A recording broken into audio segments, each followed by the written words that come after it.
Bonjour à tous, merci de me prendre part à cette séquence d'informations démarrant en économie. 90 millions d'euros est la somme de l'accord de prêt obtenu par le gouvernement ivoirien auprès de l'agence japonaise de coopération internationale JCA. Ceci en vue de financer le projet de construction du terminal céréalier du port autonome d'Abidjan PAA. Ce projet vise à l'accroissement des capacités de manutention des marchandises du port et d'une aire de stockage.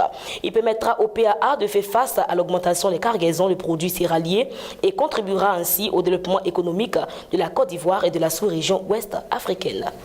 Toujours en économie, les directeurs généraux de Propaco, Grégory Clément et Tecobank Côte d'Ivoire, Charles Dabouako, ont signé mardi 11 juillet 2017 à Abidjan une ligne de garantie de trade finance d'un montant de 50 millions de dollars, soit 25 milliards de francs CFA. Cette garantie vise à soutenir les échanges commerciaux entre les pays africains et européens en augmentant la capacité de financement d'opérations d'import-export de 4 filiales africaines du groupe panafricain, Burkina Faso, Côte d'Ivoire, Guinée et Mali, auprès d'EBI, la filiale française d'Ecobank. Un conseil des ministres est tenu le mercredi 12 juillet 2017 au palais de la présidence de la République à Abidjan sous la présidence d'Alassane Ouattara, président de la République, chef de l'État. Il était essentiellement question du processus de développement de la Côte d'Ivoire. Plusieurs mesures ont été prises. L'une d'entre elles concerne la caution fixée par les propriétaires de maisons. Elle est de 2 mois maximum exigée à tous. Désormais, le conseil a aussi pris des mesures relatives au plafonnement des prix et des marges de certains produits et services. Le ministère de la Femme, de la Protection de l'Enfant et de la Solidarité a organisé une journée récréative en faveur des enfants adolescents vulnérables. Cette journée vise à détecter les talents et les compétences de ces enfants.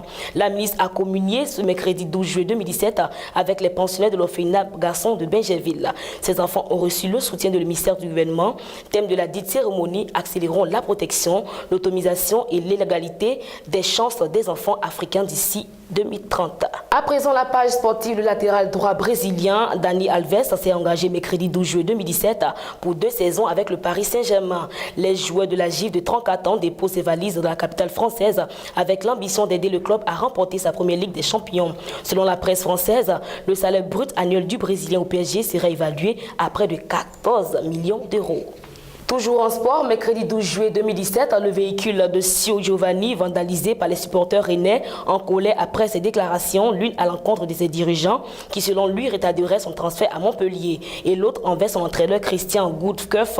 Même si le stade rennais condamne ces faits lamentables, ce nouvel incident pourrait précipiter le départ de l'Ivoirien pour Montpellier. À l'international, dévasté, voire quasiment rayé de la carte, mais officiellement libéré du joug de l'organisation État islamique EI, après 9 mois de guerre, Mossoul mettra du temps à se relever de ses décombres. En plus des questions cruciales de la sécurisation et de la reconstruction de la ville administrée par les djihadistes depuis juin 2014, la question de sa gouvernance se pose comme une urgence dans un pays miné par les divisions confessionnelles. Et pour cause, l'inquiétude est de mise au sein de cette ville à majorité sunnite, libérée par un pouvoir irakien aux mains de la communauté chiite depuis la chute de Saddam Hussein en 2003 et incarnée par le Premier ministre Adam Eld Abadi.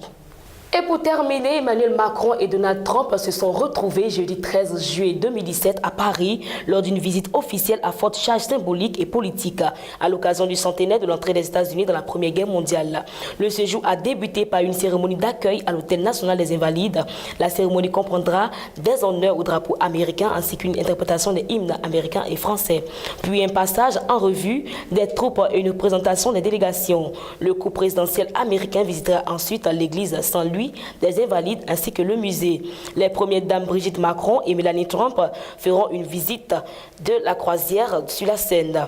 Notons que le 14 juillet marque également la célébration de la fête nationale française. Fin de ce flash, merci de l'avoir suivi. Shalom.